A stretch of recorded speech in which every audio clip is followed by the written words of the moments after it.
కలిసినాయి. నా పేరు కూడా చేతనే ఉంది. దేవునికి స్తోత్రం. అంచేత ఈ కలయిక అద్భుతంగాను ఆత్మీయంగాను ఆనందంగాను ఉన్నది. ఈ బంధాన్ని ముద్రిస్తున్న కుమారుడు కూడా దైవజనుడే. దేవునికి స్తోత్రం కలుగునుగాక. ఇలా అందరం కలిసి దేవుని సన్నిధిలో ఉండడం చాలా సంతోషకరం. ప్రభువును బట్టి నేను ఎంతగానో దేవుని కృపను బట్టి ఆయన స్తుతిస్తూ ఉన్నాను.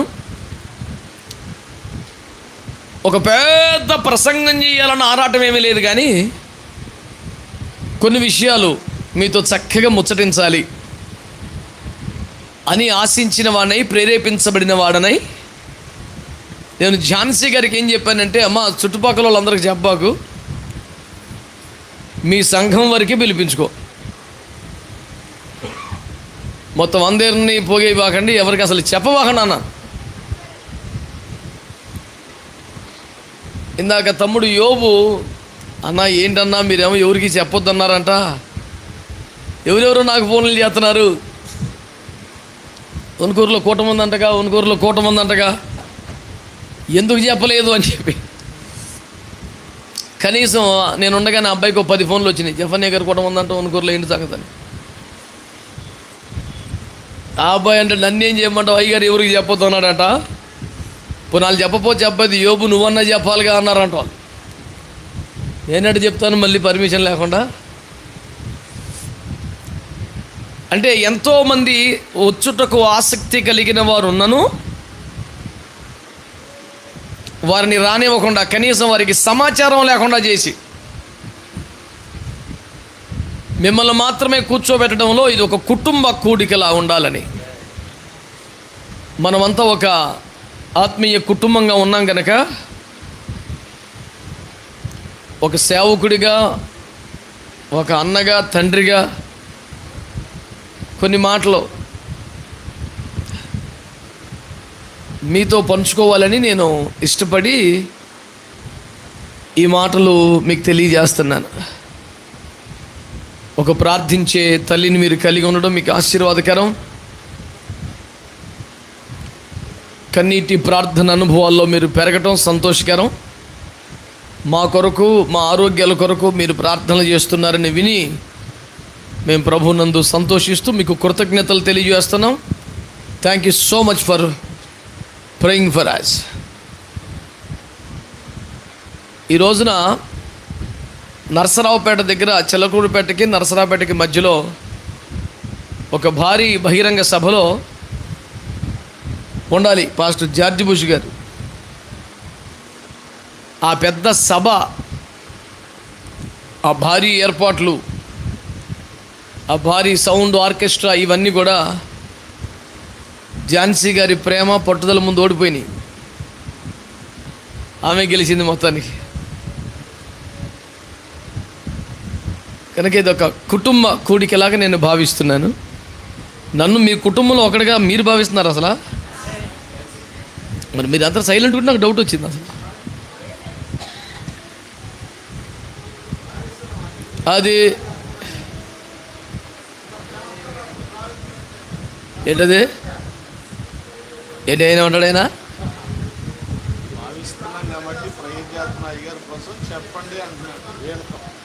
ఆహా, ఏదో దెబ్బలాడుతున్నట్టు నాకు గొడవ చూస్తే.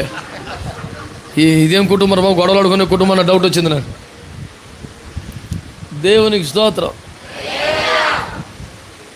ప్రియులారా, పరిశుద్ధ గ్రంథమైన బైబిల్లో నుంచి కొన్ని విషయాలు మీ ఎదుట పెడతాను. కాస్త సవాలుతో కూడినటువంటి ఒక విషయాన్ని మీ ముందు పెడతాను. మీరు ఏమాత్రం స్వీకరిస్తారో స్వీకరించండి. పరిశుద్ధ గ్రంథమైన బైబిల్లో ప్రకటన గ్రంథం 71వ అధ్యాయం, లేదా అయితే 17.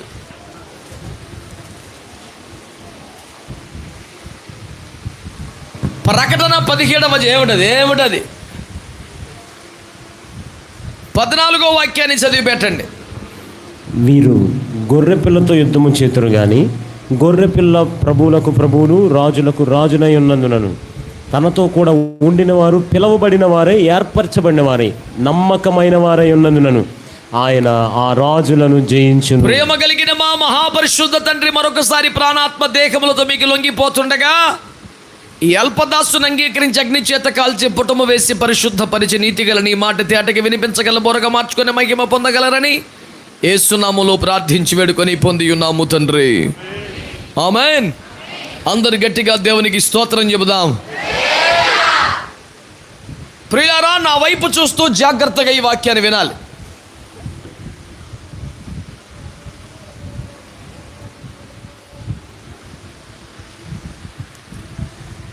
యేసయ్య శక్తి కలిగిన వాడా కాదా? యేసయ్య అధికారము కలిగిన వాడా కాదా? యేసయ్య జయించగలిగిన వాడా కాదా? యేసయ్య జయించుటకు ఆయనకి ఎవరిదైనా సహాయం అవసరమైందా? యేసయ్య మనల్ని గెలిపించగలడా? యేసయ్య సహాయం లేకుండా మనం గెలవగలమా? ఇది బ్రహ్మాండంగా జవాబులు చెప్పారు. అద్భుతం. కానీ ఒక విచిత్రమైనటువంటి విషయం బైబిల్లో రాయబడి ఉంది. అంత్యకాలములో, కడవరి కాలములో, చివరి ఘడియలో ఈ లోక రాజ్యములు, శక్తులన్నీ ఒకటైపోయి క్రైస్తవ సంఘముతో, క్రీస్తు సంఘముతోనే కాక నేరుగా గొర్రె పిల్ల అనబడుతున్న మన ప్రభుతో డైరెక్ట్ వారికి వస్తారంట. ఇది ఎలాంటి ఆత్మీయ పాఠాలు, మర్మాలు, కోణాలు, భాష్యాలు అక్కడ లేని, అక్షరార్థంగా ఇలాగే నెరవేరబోతున్న ఒక సత్యం. దీనికి ఆత్మీయ భావాలు, సాదృశ్యాలు ఏమి లేవు. నేరుగా గొర్రె పిల్ల అనబడుతున్న మన ప్రభువైన యేసుక్రీస్తు వారితో లోకరాజ్యములను ఏకమై క్రీస్తు విరోధి, యాంటీ క్రైస్ట్ అనబడుతున్న వాడి నేతృత్వంలో యేసయ్య మీదకి డైరెక్ట్ యుద్ధానికి రాబోతున్నారట. వాళ్ళ ఉద్దేశం ఏంటంటే ప్రపంచమంతా ఒక్కటైతే దేవుడు కూడా ఏం చేయలేడు అనేది వాళ్ళ ఫీలింగ్. అలా అనుకోవడానికి వారికి కూడా వాక్యంలో కొన్ని రెఫరెన్సులు ఉన్నాయి. అడిగి వాక్యం తెలుసు కదా, యాంటీ క్రైస్ట్ అని కూడా వాక్యం తెలుసు కదా. నిజం చెప్పాలంటే ఆడికి తెలిసినంత వాక్యం మనకి ఎవరికి తెలియదు. యేసు ప్రభు తర్వాత అంత నాలెడ్జ్ ఉన్న ఫీలో వాడే. వాడు సర్వజ్ఞాని కాకపోయినా మహాజ్ఞానే. సరుకు సరంజామా సత్తా ఉన్న క్యాండిడేట్. దేవుని వలె త్రికాల జ్ఞానం, భవిష్యత్ జ్ఞానం వాడికి లేకపోయినా జరుగుతున్న ప్రపంచంలో వాడికి తెలియని మ్యాటర్ ఏమీ లేదు. చాలా వాటికి వాడే కారణం కూడాను. వాడొక మహామేధావి. ప్రపంచమును ఐక్యపరచగలిగితే, సకల దేశములు ఒక్క మాట మీదకి తేగలిగితే దేవుడు కూడా ఏం చేయలేడు అనడానికి వాడి దగ్గర కొన్ని రెఫరెన్సులు, కొంత ఇన్ఫర్మేషన్ ఉంది. అడిగి ఈ వచనాన్ని బట్టి ఐక్యతకున్న బలం ఇది ఆనాడు లెక్కలేశాడు. నిజంగానే అతి సమీప ప్రపంచ భవిష్యత్తులో డైరెక్ట్గా యేసు ప్రభు మీద యుద్ధం చేయడానికి ప్రపంచ దేశాల్ని రెచ్చగొట్టి పోగేసుకొస్తాడంటాడు. మరి ప్రపంచమంతా ఏకమైపోతే, అందరూ ఒక్కటైపోతే, అందరూ యాంటీ క్రైస్ట్ కనుక క్రీస్తు విరోధికే వత్తాసు పలికితే, క్రీస్తు సంఘం ఒంటరిదైపోతే, అలాంటి పరిస్థితుల్లో కూడా యేసు గెలవగలడా? మరి అందరూ ఒకటైపోయారు. వాళ్ళు, ప్రపంచం ఒకటైపోయింది, క్రీస్తు సంఘం ఒంటరి అయిపోయింది. దిక్కు లేక వెలివేలాడుతున్నటువంటి ఆ వేళ స్టీవెన్సన్ గారు రాసినట్టు, మా ఓడి పాడినట్టు, వీళ్ళలాడు సమయం. అంతేనా? అలాంటి పరిస్థితులలో will the church of Christ make it or not?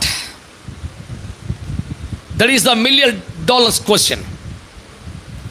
అలాంటి సంక్లిష్టమైన పరిస్థితుల్లో ప్రపంచం ఒక్కటైపోయిన, క్రీస్తు సంఘం ఒక్కటైపోతే, గొర్రె పిల్ల అనబడుతున్న యేసు క్రీస్తు ప్రభు అనే ఏకైక దిక్కుగా మారిపోతే, అలాంటి సంక్లిష్ట పరిస్థితులలో, ఆ భీకర యుద్ధములో, ఆ ప్రపంచ యుద్ధములో, ఒకవేళ మీ భాషలో 3వ ప్రపంచ యుద్ధములో, లేదా దాని తర్వాత ఆ అంతిమ ముగింపు యుద్ధములో యేసు సంఘము గెలుస్తుందా? యేసయ్య గెలుస్తాడా? తన సంఘాన్ని యేసయ్య గెలిపించగలుగుతాడా? లేకపోతే సంఘమే యేసయ్యని గెలిపిస్తుందా? ఎవరుగా ఏం మాటలయ్యే? యేసయ్య సంఘాన్ని గెలిపిస్తాడు కానీ సంఘం యేసుప్రభుని గెలిపిస్తుంది. ఏం మాట్లాడుతున్నావు? ఆయన ఎమ్మెల్యే, మనందరూ ఓట్లేసి గెలిపిస్తాకే. ఈ లోకంలో రాజకీయ నాయకులందరినీ మనమే గెలిపించాలి, కానీ యేసయ్య మనల్ని గెలిపిస్తాడు. అందుకనే వీరు రాజకీయ నాయకులు, ఆయన రాజు. దేవునికి స్తోత్రం. ఎందుకంటే రాజకీయ నాయకుడు వెనకాల ఉండి మాట్లాడతాడు, మీ వెనకాల నేను ఉన్నాను ఎలా అంటాడు. మనల్ని రెచ్చగొట్టేస్తాడు, పోలీసు వాళ్ళు చెత్త కొట్టేస్తారు, తీసుకెళ్ళి జైల్లో పెడితే ఆయన బెయిల్ చేస్తాడు. వెనకాల వచ్చేసేది అదే కదా. ఒకవేళ సత్యమనుకో మిగిలిన వాళ్ళు కొబ్బరి వాళ్ళు డబ్బులు ఇప్పిస్తాడు. కానీ యేసు మన ఎదురు వెళ్ళి మన ముందెళ్ళి శత్రు బాణం మన మీద పడకుండా అద్భుతంగా కాపాడగలుగుతాడు. తన సైన్యమునకు ముందు నడుచువాడు రాజు. ఇలా సైన్యానికి ముందు నడిచే రాజు అయిన యేసు గురించి ఎన్ని అయినా చెప్పొచ్చు, కానీ ఇప్పుడు ఆ సైన్యాన్ని గురించి చెప్పాలనుకున్నాను నేను. రాజుగారి గురించి ఎన్నన్నా చెప్పొచ్చు సార్, సైన్యాన్ని గురించి చెప్పాలా? అక్కడ రాయబడ్డ మాటలు ఏం తెలుసా?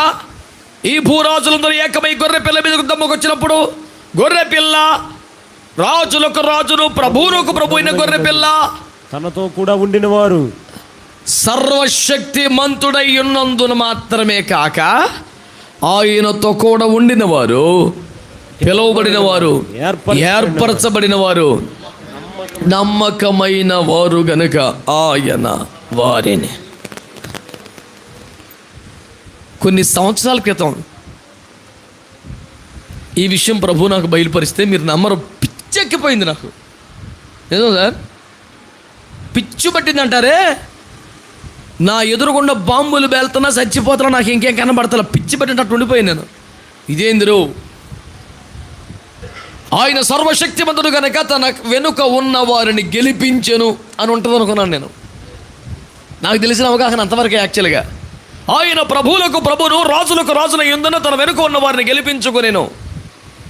That is the range of the king Jesus అనేది నా ఫీలింగ్. కానీ అక్కడేముందంటే తన వెనక ఉన్నవారు, పిలువబడిన వారు, ఏర్పరచబడ్డవారు, నమ్మకమైన వారు గనుక ఆయన గెలిచాడంట. ఇది ఎక్కడ గొడవ అండి? ఇది ఎక్కడ గొడవ? చివరికి యేసు ప్రభు గెలిచాడు అనండి. ఎవరు మాట్లాడారు? మీ సొమ్మె మంది మాట్లాడారు.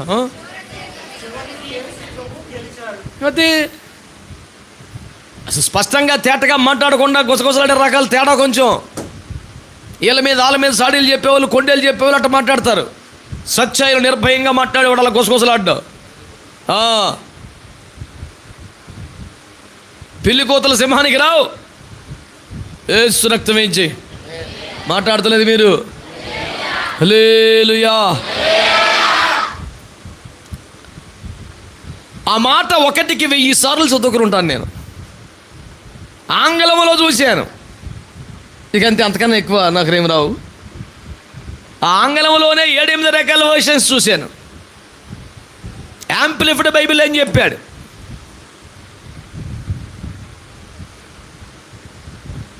కింగ్ జేమ్స్లో ఏం చెప్పాడు, న్యూ కింగ్ జేమ్స్లో ఏం చెప్పాడు,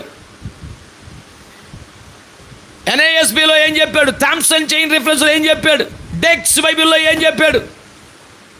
ఎందుకంటే ఒక పట్టాన నమ్మలేకపోయానా వచ్చినాను నేను. ఇదేందిరా, తన వెనక ఉన్న వారిని యేసు గెలిపించెను అని ఉంటే ఈజీగా అరిగిద్ది. వెనక ఉన్న వారి వలన యేసు గెలిచెను అంటే ఎట్లా అరుగుద్ది నాకు? అది ఇది ప్రింటింగ్ మిస్టేక్ అనిపిస్తుంది నాకు. ఒప్పుకోబుద్ధి కావట్లేదు. మీకు ఎట్టుందో నాకు తెలియదు, కానీ పిచ్చి పిచ్చిగా అయిపోయింది నాకైతే.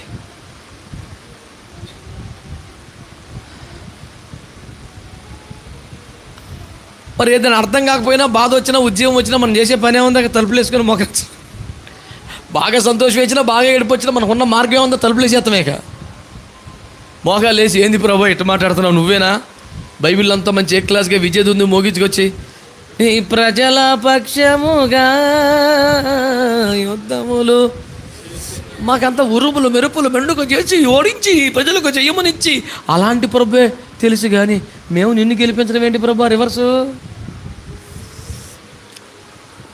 నాకు అర్థం కాల, పిచ్చి పట్టిందా వచనం. ప్రార్థనలో కూర్చున్నాను, ప్రభు ఇదేమండి, నీవు మమ్మల్ని గెలిపించుచూ వచ్చావు కదా, మేము నిన్ను గెలిపించడం ఏమిటయ్యా? ఇది వినడానికే ఇబ్బందిగా ఉంది, తప్పుగా అనిపిస్తుంది, మాకు కరెక్ట్గా లేదేమో. యోహాను గారు వృద్ధాప్యంలో కంగారు పడి అత్యుత్సాహం లేవనో, ఎగ్జాజరేషన్ స్టేట్మెంట్ ఏమో అనిపిస్తుంది. ప్రభు అన్నాడు క్లియర్గా, ఇంతకాలం నిన్ను గెలిపిస్తూ వచ్చాను కదరా, నన్ను ఒకసారి గెలిపించవచ్చుగా. ఊరుగా ప్రభా, ఈ మాట అసలు నీ రేంజ్కి చాలా తక్కువ, అమాయకం ఉంది ఇది. మేము నిన్ను మాలాంటి వాళ్ళం కొన్ని కోట్ల మంది, నీకు అసలు ఒక ధూళి రేణువు కూడా కాదు, మేము నిన్ను గెలిపించడం ఏంటి? వద్దా, అసలు మీ రేంజ్కి ఆ పదం బాగలేదు. అసలు మీకు ఓటమి ఎక్కడ ఉంది? అసలు మీకు ఎదురొచ్చి పోరాడేవాడు ఎవడో? అసలు మీకు మా సపోర్ట్ అవసరం ఏంటి? ఎట్లా మాట్లాడుతున్నా అంటే ఏంటి ఇప్పుడు సపోర్ట్ చేయవా, అందులో చేరతావా ఏంటి? బాబాయ్ అది కాదు తండ్రి, నా సపోర్ట్ నీకు అవసరం అవ్వదని నా భావన అన్నాను. అవసరం నేను అంటున్నాను, నువ్వేమంటావు రానా? మీకేమనిపిస్తుందో కానీ, ఒకవేళ నీవు విజయం సాధించుటకు, మాట నుండి ₹1,00,00,000 ఇది, దరిద్రానికి 100 కోట్లు రాసుకో. ఒకవేళ నీవు విజయము సాధించుటకు నీకు నేను అవసరమైతే, నీకు నేను అవసరం పడితే, నేను బ్రతకటానికి ఇంతకన్నా ఇంకో కారణం లేదని చెప్పాను. మీరు నమ్ముతారో నవ్వుతారో, కొన్ని గంటలు ఏడ్చుంటా నా మాటను పట్టుకొని, ప్రభా నేను ఇప్పుడు దాకా ఒక్కరోజు కూడా నీ సహాయం లేకుండా గెలవలేదు. మాటల్లో ఓడిపోతున్నాను, తలంపుల్లో ఓడిపోతున్నాను, చూపుల్లో ఓడిపోతున్నాను, అన్నపానముల విషయంలో ఓడిపోతున్నాను. ప్రతి క్షణం అమ్మయ్య ఈ పూట పరువు దక్కిందంటే, ఈ చిన్న శోధన గెలిచావంటే, నువ్వు అడ్డంబడి గెలిపితేనే నేను గట్టిగా పోరాడి గెలిచింది, అంత సీన్ లేదు. అసలు ఈ క్షణం వరకు ఒక్కసారి కూడా నీవు లేకుండా గెలవలేకపోతున్న ఈ బలహీనుణ్ణి నీ గెలుపుకి సహకరించమంటున్నావు ఏంటి ప్రభా? అసలు నాకు ఎట్లా మాట్లాడాలో కూడా అర్థం అవ్వట్లేదు నాయన అంటాడు. నేను నిన్ను గెలిపించానా లేదా? గెలిపించాను. నిన్ను బలపరిచాను, ఆశ్రదించాను, నీకేమన్నా శక్తిని ఇచ్చాను, ఇచ్చావు ప్రభా. నీకేమన్నా బలం ఇచ్చావు ప్రభా. ఇన్ని ఇచ్చాను కదా, నా గెలుపుకై ప్రయాసపడవా? ఊరు మమ్మల్ని అదే మాట అంట. ఒక మనిషి దేవుణ్ణి గెలిపించగలడా? దేవుని గెలుపునకు ఒక మనిషి అవసరం అవుతాడా? నేను మళ్ళీ చెప్తాను, ఒకవేళ అదే నిజమైతే నేను నా దేవుని విజయమునకు ఉపయోగపడగలిగినంత పరిస్థితే కనుక వస్తే, నేను బ్రతకటానికి అంతకన్నా కారణం లేదు. ఈ ఒక్క పాయింట్ మీద బతికేస్తాను ప్రభు అన్నాను. అట్లా పెట్టుకొని ఇంకో రూట్లో వస్తాను. ఇప్పుడు ఇంకో రూట్లో వస్తాను.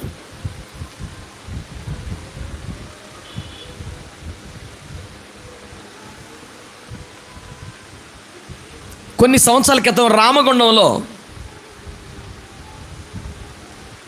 ఉపవాస కూడికలో నేను వేదిక మీద నుంచి మాట్లాడుతూ కొన్ని వేల మంది ప్రజలను ప్రత్యక్షంగా పరోక్షంగా ఉద్దేశించి దేవుని ఆత్మచేత మాట్లాడుతూ ఒక మాట అన్నాను.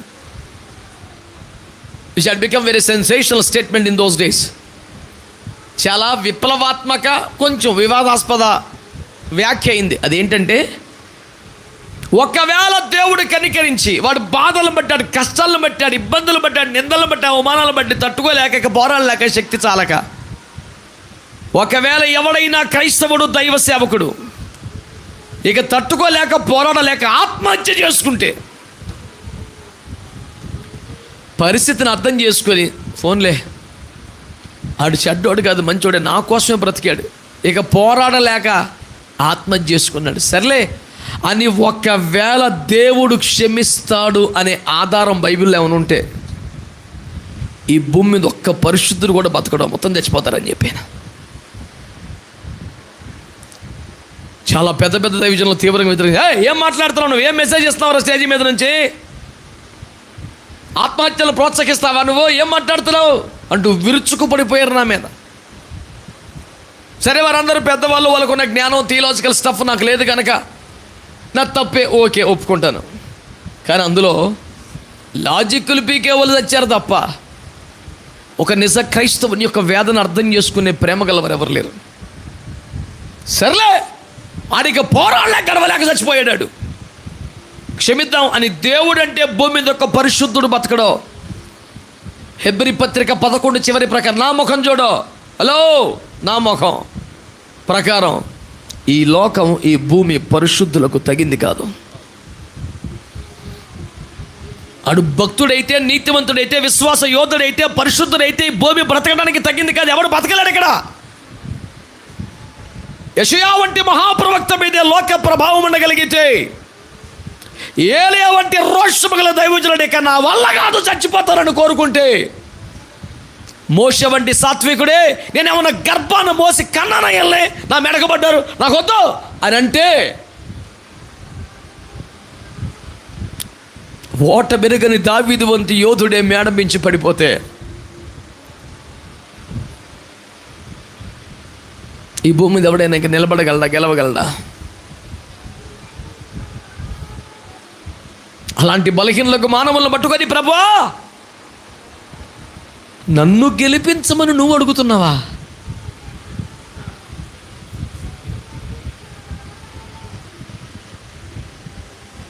నా రూట్ వినండి. నేను ప్రభుతో మాట్లాడిన మాట ఎన్నోసార్లు చచ్చిపోదాం అనిపించిందయ్యా. అన్యాయంగా నిరాధారంగా నా మీద వచ్చిన నిందలు, అవమానాలు గుర్తొచ్చినప్పుడు చచ్చిపోదాం అనిపించింది. నేను క్రైస్తవునయ్యుండి కాదు, సేవకునయ్యుండి కాదు, అప్పటికే చాలా బాప్తిస్మాలు ఇచ్చుండి కూడా ఆత్మహత్య మహాపాపమని తెలిసి, యుగ యుగాలు నరకంలో పడి కాలి చావాలి అని తెలిసి కూడా ఆత్మహత్య ప్రయత్నం చేశానే. నువ్వు కాపాడావు, అడ్డుపడ్డావు, క్షమించావు, బ్రతికించావు, పిచ్చి వేషాలు లేకుండా సరిగ్గా బతకమని చెప్పావు, ఒక అవకాశం ఇచ్చావు, బ్రతుకుతున్నాను. కానీ ఆ భయానికే బతుకుతున్నాను తప్ప ఆ తర్వాత చాలాసార్లు అనిపించింది చచ్చిపోదామని. ఎవరికి దొరకకుండా ఆ మాట పాటలో కూడా పెట్టాను. హేమజాన్ గారు పాడారు అది. తోడు లేని మోడునైతే నీడ నీవేనా, రేడు నీవేనా ఒక పాట రాసి అందులో అన్నాను, నిన్ను విడిచి ఉండలేక నిన్ను చేరు గడియ రాక మంటి గూడులో మూలుగుతున్నాను రమ్ము త్వరగా సంఘవరుడా అని. నీకు దూరంగా ఉండలేకపోతున్నాను, వచ్చేద్దామంటే పర్మిషన్ లేదు, ఇక్కడ ఉండబుద్ధి కావట్లేదు, నువ్వేమో పిలవట్లేదు, నాకు కష్టంగా ఉంది ప్రభా ఈ లైఫ్, నువ్వన్నారా లేకపోతే నన్ను పిలువు, నేను ఉండలేకపోతున్నాను ఇక్కడ అని పిచ్చి బట్టి ఏడ్చిన సంవత్సరాలు ఎన్నో ఉన్నాయి. ఇప్పటికీ చాలాసార్లు అనిపిస్తుంది. అన్ని ట్యాబ్లెట్లు మింగలేక నా భార్య కూడా ప్రార్థన చేస్తుంది, అయ్యా నన్ను తీసుకోయ్యా, ఈ అవస్థ నేను పడలేకపోతున్నాను. ప్రతి దైవజనుడికి, ప్రతి పరిశుద్ధుడికి, ప్రతి భక్తులకి ఏదో ఒక సందర్భంలో చావే నాకు లాభమని పౌలు గారిలాగా మాట్లాడేసి వస్తుంది. ఉండబుద్ధి కాదు. నాకు ఇంతవరకు ఈ కోణం బాగా వినండి సీరియస్గా. ఇంతవరకు చచ్చిపోవటం తప్పు గనక, చచ్చిపోతే నరకాల్లో యుగయుగాల కాలాలు గనక బతుకుతున్నాను తప్ప బ్రతకాలనిపించట్లేదు, బ్రతకాలని ఆశ లేదు. కానీ ఇప్పుడు అనిపిస్తుంది, ప్రభువా నిన్ను గెలిపించడానికైనా బ్రతకాలి అని. కొడితే కొట్టు, మంచిగా స్తుతిస్తూ కొట్టండి, నోటితో స్తోత్రాలు చెప్తూ కొట్టండి. ఇప్పుడు దాకా బ్రతకాలనిపించలేదు, ప్రతిరోజు చచ్చిపోదాం అనిపించింది, కానీ ఈ రోజు అనిపిస్తుంది నిన్ను గెలిపించడానికైనా బ్రతకాలి ప్రభువా. I do not have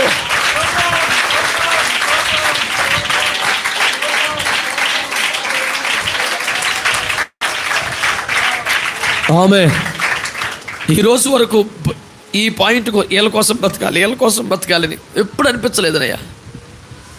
మాకు పెళ్ళైన తొలి సంవత్సరాల్లోనే నువ్వు మా గదిలోకి వచ్చి మరి మాకు పిలిచావు. నీ భార్య చనిపోతే నువ్వు కుంగిపోతావా, సేవ కొనసాగిస్తావని. నీ భర్తను పిలుచుకుంటే పుట్టింటికి వెళ్ళిపోతావా, సంఘాన్ని చూసుకుంటావని. మమ్మల్ని ఇద్దరిని అడిగా విడివిడిగా. ఇద్దరం కూడా ఎవరు చచ్చిపోయినా సేవలో ఉంటాం ప్రభా, మేము ఆపమని చెప్పాము, నీకు మాట ఇచ్చాం. ఆ రోజు నుండి ఇద్దరిలో ప్రతి ఒక్కరు కూడా చావు కొరకు ఎదురు చూస్తూ బ్రతుకుతున్నాం. ఎప్పుడు ఎవరిని పిలుస్తాడో అన్నట్టుగా నేను ప్రతిరోజు సేవకు వెళ్తూ ఏనాడు వెళ్ళొస్తానమ్మా అని చెప్పలేదు. తెలీదు ఎప్పుడు ప్రభు పిలుస్తాడు. అమ్మా వెళ్తున్నాను, జాగ్రత్త, సేవ జాగ్రత్త. ప్రభు నాతో ఆ మాట మాట్లాడగానే ఇమ్మీడియట్గా నేను చేసిన పని, తెల్లవారి పొద్దున లేచి రాత్రి నేను తీసుకుంటే, నీ భార్య ఉంటుందా పుట్టింటికి వెళ్ళిపోద్దా అడగమన్నాడు. ఒకవేళ నీ భార్యను తీసుకుని నువ్వు ఉంటావా, సేవ చేస్తావా? ఓహో, నా చావు ఎప్పుడు నాకు తెలియదు. వెంటనే నా భార్యని పొద్దున్న తయారవమని బ్యాంక్ తీసుకెళ్ళి తన పేరుని అకౌంట్ ఓపెన్ చేసి, ఇది విత్డ్రాల్ చేయాలి, డిపాజిట్లు చేయాలి. ఎందుకు నాకు ఇవన్నీ చెప్తున్నారు మీరు? నేర్చుకో ఫస్ట్. ఎప్పుడైనా జీవితంలో బ్యాంక్ వచ్చేవని ఎప్పుడు రాలేదండి. ఇది విత్డ్రాల్ ఫామ్, ఇది డిపాజిట్ ఫామ్, ఇది ఇట్లా అన్ని బ్యాంక్ ఇది ఎక్స్ప్లెయిన్ చేసి ఫస్ట్ ఇక్కడికి రావాలి, ఎక్కడి నుంచి ఇక్కడికి వెళ్ళాలి, ఇది చెయ్యాలి.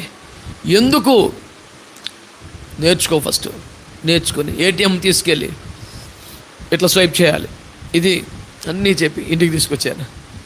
నాకు ఎందుకు చెప్తున్నారు ఇవన్నీ? గత రాత్రి ప్రభు ఏం మాట్లాడాలో గుర్తులేదా నీకు?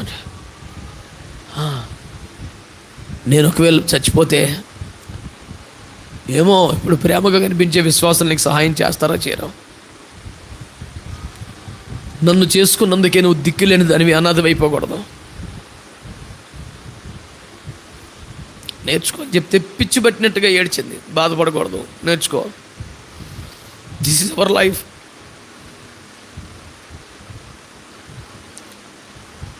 అలా ప్రతిరోజు ప్రతిసారి చచ్చిపోవటం పాపం గనక, చచ్చిపోతే నరకానికి వెళ్ళిపోతాం కాబట్టి బతికున్నాం. బ్రతకటానికి వీళ్ళ కోసం బతకాలి, దీనికోసం బతకాలని ఇప్పుడు అనిపించలా. కానీ మొట్టమొదటిసారి ఇంత బలహీనుడు, ఇంత పాపి, ఇంత యోగ్యత లేనివాడు, దేనికి కొరగానే ఒక మనిషి, నీ గెలుపునకు ఉపయోగపడేదే నిజమైతే నేను ఆ పాయింట్ మీద బతుకుతాను ప్రభా. అప్పటికే నా ఆరోగ్యం క్షీణించిపోయింది. మహా అయితే 4-5 సంవత్సరాలు అయి ఉంటుంది ప్రభు, 4 సంవత్సరాలు 5 సంవత్సరాలు అయి ఉంటుంది ఈ మాట నాతో మాట్లాడి. అప్పటికే నా ఆరోగ్యం క్షీణించిపోయింది, పరిస్థితులన్నీ బలహీనమైపోయినాయి. 2011లో డాక్టర్స్ నన్ను టోటల్ బాడీ చెకప్ చేసి అన్ని పరీక్షలు చేసి 60% డ్యామేజ్ అయిపోయింది, నువ్వు కష్టమని చెప్పారు. నేను దాదాపు లాస్ట్లో ఉన్నట్టుగా ఫీల్ అవుతున్నాను. కానీ ఈ దశలో నువ్వు నీ గెలుపునకు ఉపయోగపడే ఒక వ్యక్తిగా నన్ను ఉండమని అడుగుతున్నావంటే ఈ పాయింట్ మీద బతుకుతా, ఈ రీజన్ కోసం బతుకుతా. నేను మీకు ఎలా అనిపిస్తుందో నాకు తెలియదు. నేను నా దేవుని గెలుపును ఉపయోగపడతాను అనే మాట నిజమైతే నేను బ్రతకటానికి అంతకన్నా ఇంకో కారణం అక్కర్లేదు. ఎందుకు బతుకుతున్నావురా నువ్వని అడిగితే ధైర్యంగా చెప్తాను, నా యేసయ్య విజయానికి కారణంగా వాడబడ్డాడు. Yes, I can proudly say that the reason of my living in this world is to bring victory to my God, Jesus Christ. అది ప్రపంచానికి అర్థం అవ్వచ్చు, అర్థం కాకపోవచ్చు, నాకు పెద్ద సమస్య కాదు అది. ఎన్నోసార్లు నీ కష్టాలు, నీ దుఃఖాలు, నీ బాధలు, నీ కన్నీరు, నీ ఒంటరి పోరాటాలలో నీ విజయానికి కారణమైన యేసయ్య ఒక పెద్ద యుద్ధమును ఎదుర్కొనబోతున్నాడు. ఆయన సైన్యములో నీవు చేరాలని ఆశపడుతున్నాడు. నువ్వు ఒక సైనికుడివై ఆయన గెలుపునకు పోరాడాలని దేవుడు అవకాశం ఇస్తానంటున్నాడు. జాయిన్ అవుతావా?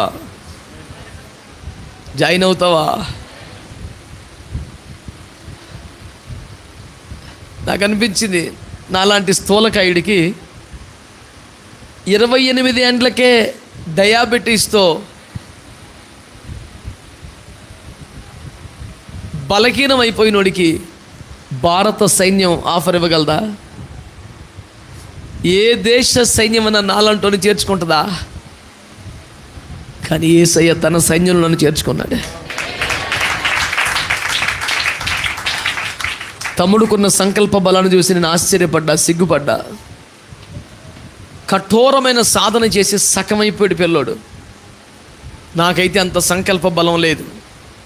ఒకవేళ అతనికైనా భారత సైన్యంలో చేరే అర్హత ఉందేమో, కానీ నాకు లేదు, ఇంకెప్పటికీ రాదు కూడా.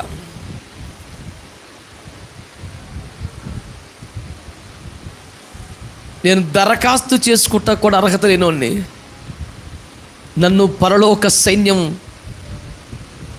ఉచితముగా పిలుపునిచ్చి సెలక్షన్స్ లాంటివి ఏమీ లేకుండా, అరే నువ్వు చేస్తావా చెప్పు అని నన్ను సైన్యంలో చేర్చుకుంటుంది. నేను బ్రతకటానికి కారణం చాలు అనిపించింది. ఈ ఒక్క పాయింట్ మీద బతకాలనిపించింది. నాలాంటోడిని చేర్చుకొని నాకు తుపాకి ఇచ్చి నన్ను లైన్లో పెట్టినందుకైనా నేను బతకలరా కొన్ని రోజులు. ఎప్పటికప్పుడే చచ్చిపోదాం అనిపించేది. ఈ 4-5 సంవత్సరాలు అట్ట అనిపించట్లా. సరే నేను ఉపయోగపడతానా, నీకు ఉంటా, నీకోసం. రోజు రోజుకి ఆరోగ్యం తగ్గిపోతుంది, ఓపిక తగ్గిపోతుంది. గట్టిగా గంటసేపు నిలబడి వాక్యం చెప్పేంత ఓపిక కూడా ఉంటలా. కూర్చొని 4 ముక్కలు చెప్తాను, నిలబడితే ఆ ఓపిక తగ్గిపోతుంది. ఒక అరగంట గంట గట్టిగా వస్తుంది, ఆ తర్వాత చేత కాదు, మెల్లిగా డౌన్ అయిపోతున్నాను. ఇక ముగింపుకి వచ్చేసరికి ఎవరికి వాళ్ళకి అప్పగించడమే. నేను లీడ్ చేయలేను, ప్రేయర్ కూడా చేత కాదు. ఎవరో ఒకళ్ళు ఇక్కడ ఎవరి దగ్గర దైవజనులు వాళ్ళ చేతులు పెట్టేసి కూర్చుని పోతాను. వల్ల కావట్లేదు. 5 గంటలు 6 గంటలు మాట్లాడిన సభలు ఉన్నాయి నాకు. స్టేజ్ మీద నిలబడితే కనీసం వీడు 10 ఎకరాలు నడుతాడు రా అని అనేవారు. అట్లా ఈ చివరికి పరిగెత్తిపోయేవాడిని. చేత కావట్లేదు ఇప్పుడు. అప్పుడేమో సావాలనిపించేది, ఇప్పుడు కొత్తగా సావాలనిపించట్లా. ఎందుకు అనిపించట్లేదు తెలుసా? నాలాంటి బలహీనునికి, అన్ఫిట్ ఫెలోకి ఎప్పుడు పనిలో చేర్చుకోండి. నాలాంటి కనీసం నన్ను హోటల్లో పనికి పెట్టుకుంటారా? వాళ్ళు చెప్పిన పనులు నేను చేయలేను. నన్ను ఎప్పుడు పెట్టుకోడు, నాకు తెలుసు. ఆయా ఉద్యోగాలు వ్యాపారాలు చేసే వాళ్ళు రిజైన్ చేసి సేవకు వాళ్ళ గుండెలు కత్తుకొని ముద్దు పెడతాను నేను. ఎందుకంటే మీరు ఎంతో కొంత ప్రయోజకులు అయ్యిండి వదిలేసుకొని వచ్చారా. నేనైతే దేనికి చలను, ఎందుకు పనికిరాను. నాలంటూ ఎప్పుడు పనిలో పెట్టుకోడు. నువ్వు ఎందుకు అందరికన్నా, అందరూ మేము పాస్టర్లం కాదా, మా చుట్టాలు చాలామంది అంటారు, నువ్వు ఒక్కడమే పాస్టర్, పెద్ద పోజు కొడుతున్నావు ఏంట్రా, ఏమేం కాదా, మరీ అంతలా తిప్పలు పడిపోవాలా? ఓ పెళ్ళికి రావు, ఫంక్షన్ రావు, చావు కూడా రావు, కనీసం దేనికి రావు, నువ్వే పెద్ద పాస్టర్వా, మేమెవరం కాదా, కుటుంబాలు లేవా అని అందరూ నన్ను తిడతారు. మా పిన్నమ్మలు, పెద్దమ్మలు, మామయ్యలు, అత్తలు, చిన్నాన్నలు అందరూ తిడతారు నన్ను. ఎందుకంటే వాళ్ళు ఎక్కువ శాతం మంది దైవజనులే, మా బంధువులు ఇటు అటు కూడా. ఎరా నువ్వు ఒక్కడవే సేవ చేస్తున్నావా, కళ్ళు ఎత్తికెక్కినాయా, ఎవరు కనపడలేదు నీకు, దేనికి రావేంటారు నువ్వు అని తిడతారు. వాళ్ళ వయసులో పెద్దవాళ్ళు, పైగా సేవకులు కూడా కనుక వాళ్ళు ఎంత కోప్పడ్డా అలా తలంచుకొని, అది కాదు మాయ, సారీ మాయ, అది కాదు పెద్దనా అని ఒక్క మాట కూడా ఎక్స్ట్రా మాట్లాడకుండా వాళ్ళు తిట్టినంతసేపు తిట్టాక అలా మౌనంగా ఉంటే మళ్ళీ వాళ్ళే దగ్గరికి వచ్చి, సర్లే బాధపడు కదా, ప్రేమ కొద్ది అంటున్నావు లేరా, ఏమనుకోకో అని మళ్ళీ వాళ్ళే అని వెళ్ళిపోతుంటారు, మౌనంగా వచ్చేస్తుంటారు. కానీ కారణం ఏంటంటే వాళ్ళందరికన్నా గొప్ప నన్ను కాదు, వాళ్ళందరికీ అది కాకపోతే ఇంకేదన్నా చేసుకునే సామర్థ్యం ఉంది. నేను ఇంక దేనికి పనికిరాను. ఐఎమ్ ఫిట్ ఫర్ నథింగ్ నన్ను కోరుకున్నాడు. ఎవరన్నా నేను ఎంత సంపాదించేవని ప్రభు పిలిచాడు, రిజైన్ చేసి వచ్చా. మా అన్నయ్య వదిన ₹1,00,000 సంపాదించేవాళ్ళు నెలకి, ప్రభు పిలిస్తే రిజైన్ చేసి వచ్చారు. నాకు అంత స్థాయి లేదు, నేను చేయలేను, చేత కాదు. అలాంటి నన్ను తన సైన్యంలో చేర్చుకున్నాడు. చేర్చుకోవటమే కాక, రే నన్ను గెలిపిస్తావా అని అడుగుతున్నాడు. అయ్యి బాబోయ్, ఆ యూనిఫామ్ వేసుకుని, డ్రెస్ వేసుకుని, యేసు ప్రభు సైనికుని అని బతికేస్తున్నాను ప్రభు. నేను నీ పేరు చెప్పుకొని సైతాన్ని గడి మీద చెలరేకపోతున్నాను నేను. నిన్ను గెలిపించమన్నావు ఏంటయ్యా బాబు, నాకు అర్థం అవ్వట్లేదు అని చాలా భయపడిపోయాను. ఏదేమైనా మీకు అర్థం కాకపోయినా ఒకటి నిజం, యేసయ్యను గెలిపించే ఛాన్స్ అత్యంత బలహీనమైన మనకు వచ్చింది. ఆ ఛాన్స్ మనకు వచ్చింది. మీరు ఆడపిల్లలైనా, చిన్నపిల్లలైనా, మగవాళ్ళైనా తేడా లేదు. క్రీస్తునందు స్త్రీ అని, పురుషులని వ్యత్యాసమేమీ లేదు. అందరికీ సమానమైన అవకాశాలు వచ్చినాయి. నీకు నాకు బిడ్డ ప్రతి ఒక్కరికి ఒక బంగారు లాంటి ఛాన్స్ వచ్చింది. మనము బ్రతికి ఉన్న కారణాల్లో ఒక ఖరీదైన కారణం మన ప్రభు విజయానికి మనం ప్రయాసపడాలి. మళ్ళీ చెప్తున్నాను, దేవుని విజయానికి మనము కూడా ఒక కారణం కాగలిగితే బ్రతకడానికి అంతకన్నా రీజన్ ఇంకా అక్కర్లేదు. ఈ ఒక్క పాయింట్ మీద బతికేయచ్చు. ఈ మాట వినడానికి దేవుడు నిన్ను పిలిచాడేమో ఈ పూట. ఈ సంగతి కొరికే నీ ప్రయాస, నీ ఖర్చు, నీ కష్టమేమో ఒకవేళ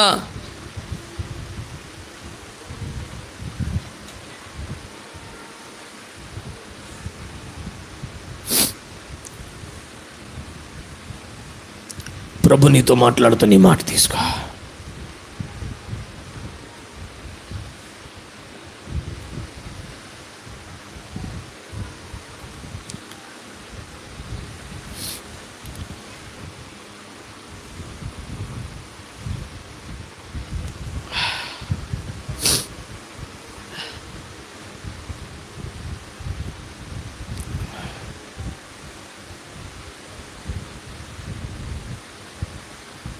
మీకు ఇప్పటికైనా అర్థమైతే గ్రహింపైందో లేదో, సాధ్యమా అసాధ్యమని మీ ఏమనిపిస్తుందో నాకు తెలియదు.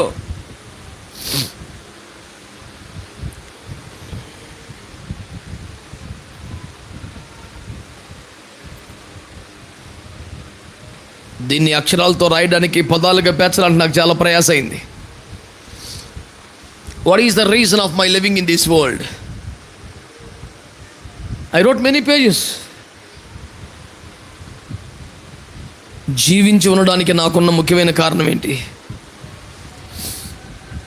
నా సంబంధం లేకుండా దేవుని కృపను బట్టి పుట్టాను కాబట్టా, సేవకుల కుటుంబంలో పుట్టాను కాబట్టా, ఆరోగ్య బలాలు ఉన్నాయి కాబట్టా, నేను చిన్న వయసులో సేవకుని అయిపోయాను కాబట్టా, అపారమైన గౌరవాన్ని, మర్యాదను, మననని, సంపదని దేవుని కృపలో పొందాను కాబట్టా, దేన్ని బట్టి what is the reason of my living in this world?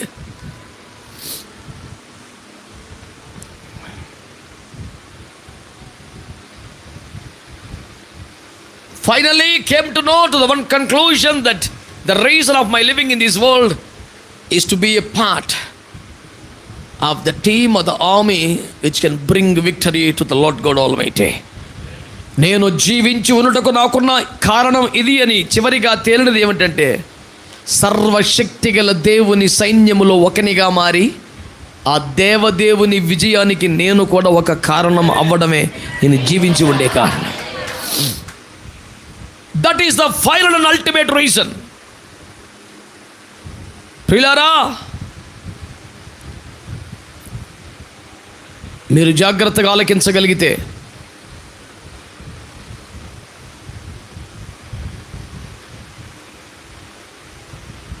ఈ మంచి మాట మీ దృష్టికి తెస్తున్నాను. ఊహించండి, ఆలోచించండి. నేను దేవుణ్ణి ఎలా గెలిపించగలను?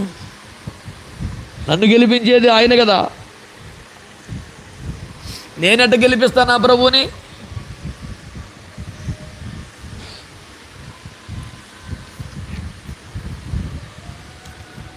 ఈ పూట మనం ఎందు నిమిత్తము కూడుకున్నామో ఇప్పటికే దేవుడు చాలా స్పష్టంగా, తేటగా మనతో మాట్లాడేశాడు. ఈ కూడిక చాలా ఖరీదైంది. కోట్ల రూపాయల మాటలు ఇప్పటికే మీరు విన్నారు. ఇప్పటికే లోపల ఒక తీర్మానం మీకు కలుగుతుందని నేను నమ్ముతున్నాను. ఇంకా సాధారణమైన బిడ్డల కోసం, ఇంకా ఈ లోతు అందని వాళ్ళ కోసం నేను ఒక స్టోరీ చెప్తాను మీకు. నా మాటలు వింటున్న వారు స్తోత్రం చెప్పండి. దేవదూతలందరూ దేవుని సన్నిధిని కనబడి ఒక ప్రత్యేక దినాన అపవాది అయినటువంటి సాతాను కూడా దేవుని సన్నిధికి వెళ్ళాడంట. ఏయ్, నువ్వేంట ఎడకొచ్చావు, ఏంటి సంగతి అని దేవుడు అడిగాడట. వాడు అన్నాడట, నేను భూమి మీద అటు ఇటు తిరుగుతా ఇక్కడికి వచ్చాను అన్నాడట. భూమి మీద అటు ఇటు తిరిగావు కదా, నా సేవకుడిని యోబుని చూసావా అని అడిగాడట. చుట్టూ కంచేసి సర్వసంపదలు ఇచ్చి కాపాడుతున్నావు కాబట్టి స్తోత్రం అన్నాడు. పీకి బారి ఎత్తే ఏముండదు అన్నాడంట. ప్రభు అన్నాడంట, అరే నీకు దమ్ముంటే ట్రై చేయరా, ఇదిగో నీ ఏడుపు మొహాన్ని బట్టి నేను కంచె తీసేస్తున్నాను రా, కంచె ఇల్లురా.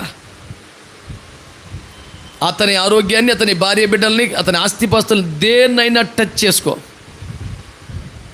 అడు బంగారం. భూమి మీద అలాంటి ఎవరు లేడురా, ఎల్లో ట్రై చేసుకో అని సైతాన్ని గారిని రెచ్చగొట్టి మరీ వదిలేశాడు, పందెం కాచి. ఇదంతా నిజమా కాదా చెప్పాలి నాకు మీరు. అయితే ఇది ఏమైనా యోబుకు తెలుసా? కనీసం దర్శనం వచ్చిందా, కల వచ్చిందా, స్వప్నం వచ్చిందా? ఎవడైనా ప్రవచనం చెప్పాడు కనీసం యోబో ఇటు జరగబోతుంది అబ్బాయి?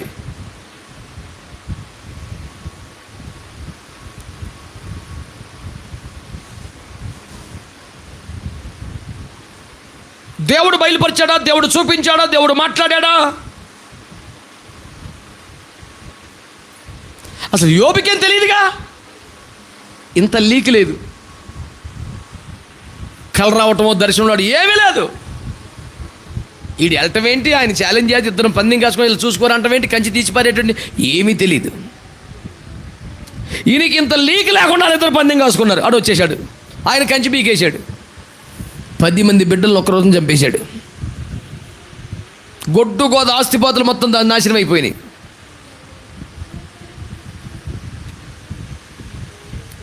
చివరికి శరీరం మీద కూడా కురుపులు వచ్చేసినాయి. చివరికి భార్య కూడా చెయ్యి ఇంకెందుక భక్తి వదిలాయి, మనస్ఫూర్తిగా దేవుని తిట్టేసి చచ్చిపో.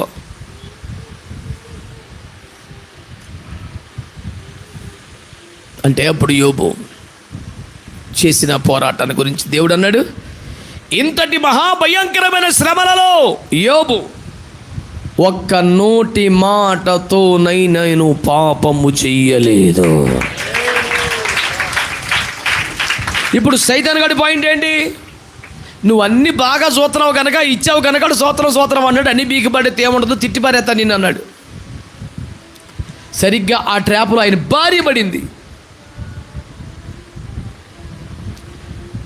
కసిదేరా తిట్టే చచ్చిపోయాక దేవుడు నీకెందుకు అంటే, దేవుని వలన మేలే అనుభవించదమా, కీడు అనుభవింపతగదా? ఎన్నాళ్ళు మేలులు పొందాంగా, ఇక నుంచి కీడులు పొందుదాంలే. ఎవడైనా దేవుని ద్వారా కొంతకాలం కీడులు పొందుదామని ఎవడని అనుకుంటాడా భూమి మీద? ఎన్నాళ్ళు ఆశీర్వాదాలు పొందాక ఇక నుంచి శాపాలు పొంది ఎవడు అనుకుంటాడా? నీకు శ్రమ రాబోతుంది, కీడు రాబోతుంది, ఉపవాసం ఉండి ఏడిచి గుండ్లు బాధకి ఏడు చేతవే తప్ప పోను రాని సర్లే, ఎంతకాలం ఎన్నో మేళ్ళు పొందే ఇక్కడ నుంచి బాధలు పడతాను, అబ్బో తెగ ఏడిచి ప్రార్థన చేసేవాళ్ళు కూడా అంత సీన్ లేదు. ఇంకెక్కి ఏడు చేస్తారు, తెగ ఏడు చేస్తారు. ఎందుకంటే ప్రభా కీడు రాకూడదు, ప్రభా శ్రమ రాకూడదు, ప్రభా అదెందుకో కళ్ళట్ట కనపడుతుంది అయ్యా, నల్లకి కనపడుతుంది అయ్యా, పాము కనపడుతుంది అయ్యా, నీ ఏడుపు మండిపోను, కీడు తప్పించమని ఎడుతుమే, స్వాతం తప్పించమని ఎడుతుమే.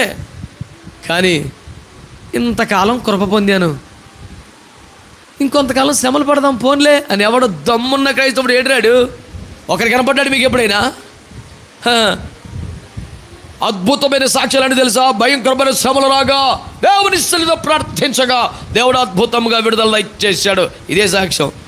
దేవుడు విడుదల దయచేయలా, దేవుడే శ్రమలు పంపాడు, దేవుడే కీడు చేశాడు, దేవుడే శ్రమలు పెట్టాడు, అయినా నేను దేవుని వదలను. అది సాక్ష్యం. అసలు ఇక్కడ దమ్మున్నవాడు ఒక అలాంటి సాక్ష్యం ఉన్నారా? ఒట్టిదే. చాలా శ్రమలండి, శోధనలండి, ప్రభు కాపాడాడండి, శ్రమలన్నిటి నుంచి ప్రభు విడిపించాడు. దేవుని స్తోత్రం, హల్లెలూయా. రే సండే స్కూల్ సాక్ష్యం అది. ఓ తెగ అద్భుతమైన సాక్ష్యం, బాల్ పోస్టులు ఎక్కేసాడు ఒక్కొక్కడు సండే స్కూల్లోడని. ఒకటో దమ్మున్నవాడు చాలా కాలం మేలులు పొందాం, ఇక మీద కీడులు పొందాలని ఫిక్స్ అయిపోయాం, నో ప్రాబ్లం. అది దమ్మున్న సాక్ష్యం. అంటే అంత దమ్ముందా ఆవిడకైనా? ఇప్పుడు చెప్పండి, యోబుకు తెలియకుండా యోబు పేరు మీద ఎవరెవరు పంది వేసుకున్నారు? రే నువ్వు ట్రై చేసుకోరా, నీకు దమ్ముంటే ట్రై చేసుకోరా, రే నీకు దమ్ముంటే చేసుకోరా అంటే వచ్చాడు. మరి నువ్వు కంచేసావు, నువ్వు కంచేస్తే నేను కూడా ఏం చేయలేనుగా అని మళ్ళీ ఏడిపేడిచాడు. సర్లేని కంచి తీసే ఆడు గురించి ఈయన కంచి తీసేసాడు. ఏమీ తెలియని యోబు గారిని ఇద్దరు ఫుట్బాల్ ఆడేసుకున్నట్టు అయిపోయింది.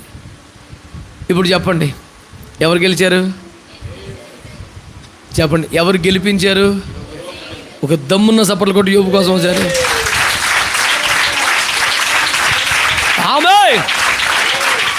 యోబు గెలిపించాడా లేదా? గెలిపించాడు సార్. ఇలాంటి లీకులేమి యోబుకి లేవు. కానీ ఇప్పుడు మనకుంది లీకు, ఎట్ట జరిగిద్ది, ఎట్ట జరిగే ఛాన్స్ ఉంది, ఎట్ట కూడా పంది వేసుకోవచ్చు, ఆ లీకులు మనకున్నాయి.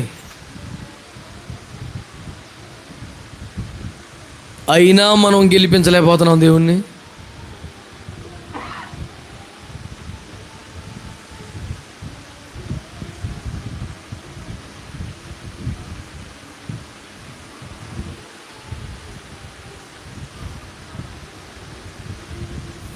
నోటి మాటతో కూడా పాపము చేయకపోవడం ద్వారా, దేవుణ్ణి దూషించకపోవడం ద్వారా, దేవుణ్ణి విడిచిపెట్టకపోవడం ద్వారా, భక్తిని వదులుకోకపోవటం ద్వారా, దేవునికే అప్పగించుకొని మరీ స్తోత్రములు చెప్పుట ద్వారా యోబు దేవుణ్ణి అనండి అనండి. నీకు కూడా ఒక అవకాశం వస్తే, కాపాడు ప్రభువా, కనికరించు ప్రభువా, స్వస్థపరచు ప్రభువా, విడిపించు ప్రభువా, ఆశ్రయించు ప్రభువా అని బుద్ధి లేని సండే స్కూల్ ఏడిపోయి ఏడుతావా? ఎంతకాలం దీవెనలో పొందాము, ఈసారి శ్రమలు పడదాం అని గెలిపిస్తావా? దమ్ముండాలి. ఈ పదం రెగ్యులర్గా వాడతాను నేను. క్రైస్తవ్యంలో ఉండాలంటే, నిజ క్రైస్తవుడిగా బతకాలంటే దమ్ముండాలి. ఆశీర్వాదం బోల్మామే ఓ బోల్మంది అన్నారు.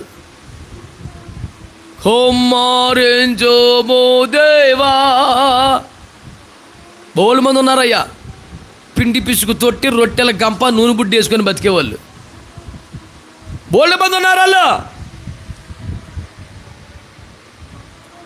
శరీరము కుల్లి కృషిల్చినను వాళ్ళు తక్కువ ఉన్నారు. అంతేనా? వాళ్ళు తక్కువ ఉన్నారు.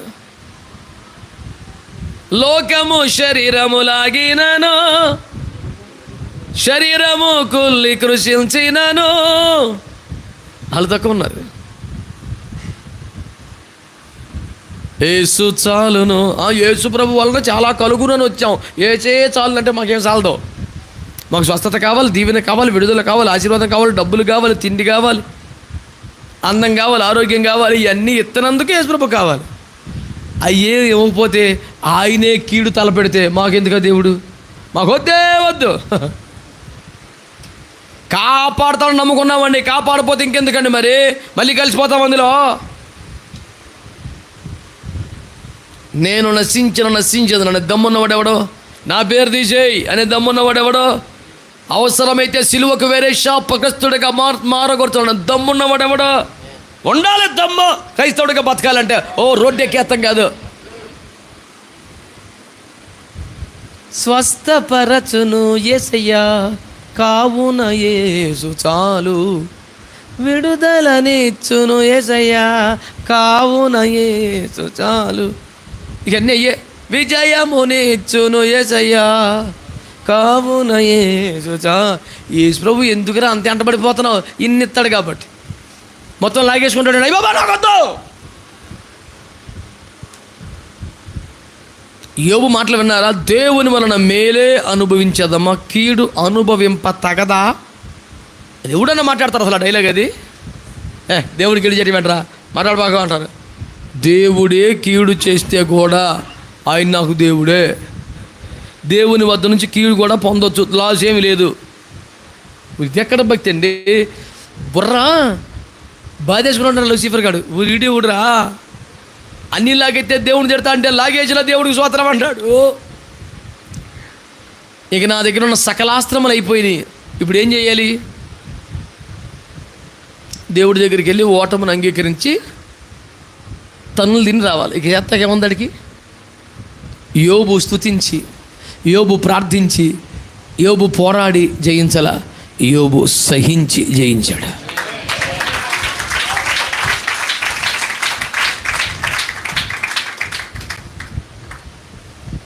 అయ్యగారు మీటింగ్స్లో చెప్పాను ఒక డైలాగు. ఎల్లవేళలా శోధన జయించువాడు ధన్యుడు కాదు, కొన్నిసార్లు శోధన సహించువాడు కూడా ధన్యుడు. గుర్తుందా? ఏమో ఇంటర్నెట్లో డౌన్లోడ్ చేసుకున్న డైలాగులు కాదయ్యి. ప్రసంగానికి ముందు 10 యూట్యూబ్ ప్రసంగాలు అందులో ఏరుకొచ్చినాయి కాదు. ఆయన కాళ్ళ మీద పడి ఎడుతుంటే ఆయన కాళ్ళ మీద పడి ఎడుతుంటే ఆయన ఏదో ఒక మాట ఇచ్చి పంపుతాడు, రే ఇది పట్టుకెళ్ళరా అని. అది పట్టుకొత్తమే. ఇక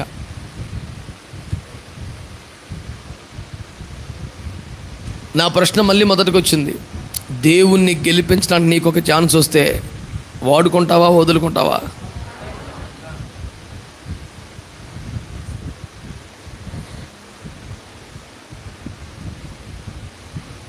ప్రధానమంత్రి నరేంద్ర మోడీ గారికి విశాఖపట్నం నియోజకవర్గంలో పోటీ చేశారు. కరెక్ట్గా అతని ప్రత్యర్థికి సమాన ఓట్లు వచ్చినాయి. ఎవడైనా ఒక్క ఓటు వేస్తే మోడీ గారు గెలుస్తారు. ఎవరు ఓటు వేయలేదని సెన్సస్ తీస్తారు. జెఫ్ఎన్ శాస్త్రి ఓటు వేయలేదని తెలిసింది. స్వయంగా మోడీ గారు నా ఇంటికి వచ్చారు, పాస్టర్ గారు ఒక్క ఓటు వేస్తే గెలిచిపోతాను అని ఇంటికి వచ్చి అడిగారు. ఎట్లుంటుంది అప్పుడు? మీరే డ్రైవ్ చేసుకొని తీసుకెళ్తానంటాను, తోలుతానంటాడు. అప్పుడు నాకు తెలిసిన వీడియోలు, కెమెరాలు మొత్తం అందరికి మంది అదే నుంచోండి రోడ్డు పక్కన తిండ్రా వీడియోలు. నేను ప్రధానమంత్రిని గెలిపించమని స్వయంగా ఆయన అడిగాడు. ఇంటికి వచ్చాడు, ఆయనే తోలుతున్నాడు బండి. అసలు ఓటేసిన తర్వాత ఎట్ట కొడతాడు నాకు తెలియదు, కానీ ఈ కాతి లెక్క అయితే హల్లెలూయా, రేయ్ ఎట్రా బండి.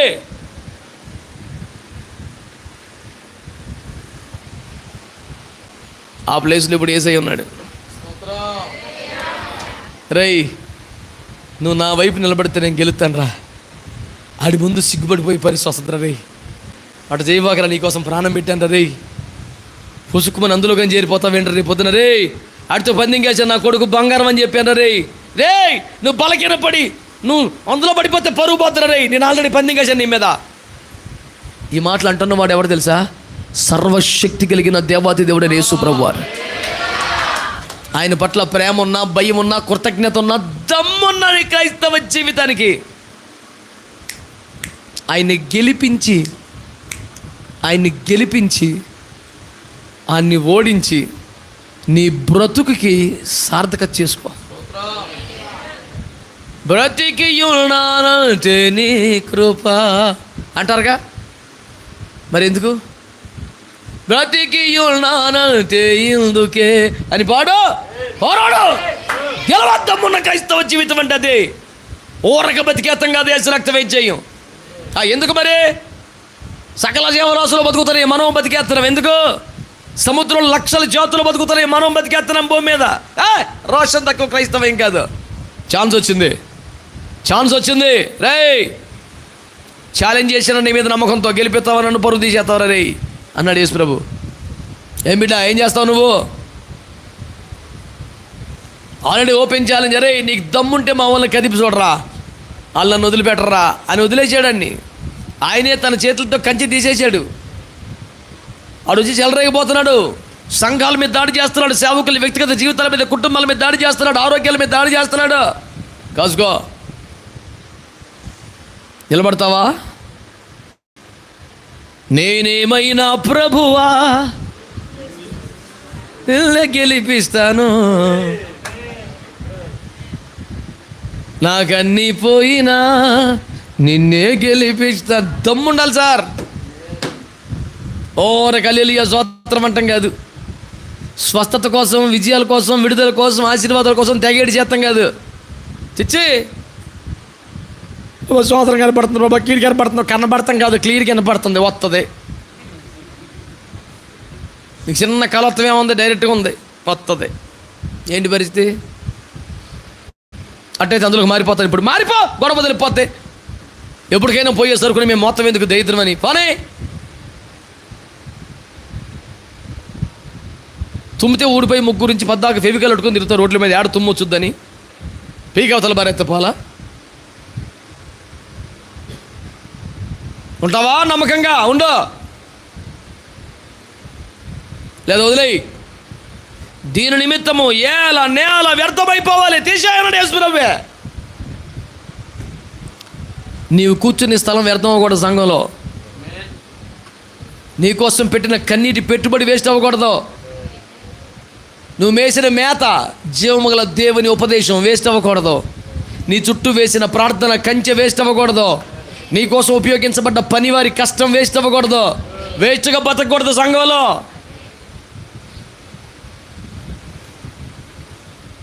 దీని నిమిత్తం నేల చోటు వేస్ట్ తీసిపారే యజమాని అనే స్థితికి రాకూడదు. గెలిపించాలి. స్టోరీ అర్థమైంది మీకు? మాట్లాడతలా? మరో మాట చెప్తా. ఆడొకడు బయలుదేరాడు 6 మూరలు జానుడు. ఎవడాడు? పరిచయమేనా? షేకండి ఇచ్చేవాడికి ఇవ్వకు. గొలియాతు గాడు ఉన్నాడంట. రే రే రే ఎందుకురా మీరు అందరూ ఓ పొలమును అనవసరంగా మీ వైపు మా వైపు రక్తపాతము వ్యర్థముగా వద్దా? మీలో దమ్మున్నవాడు ఉంటే ఒక్కని పంపండి. సరిగ్గైన మొగోడు ఉంటే ఒక్క పదం పంపండి. ఆ పదం మనకి ఇబ్బందిగా మర్యాదగా లేదు, కానీ అక్కడ వాడింది అదే.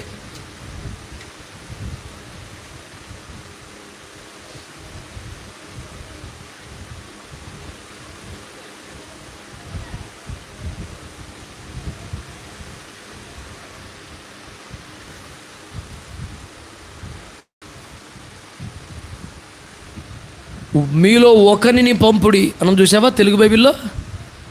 మొదటి సమయంలో 17:7-8 అక్కడ ఇంగ్లీష్లో ఉంటుంది గివ్ మీ ఏ మ్యాన్.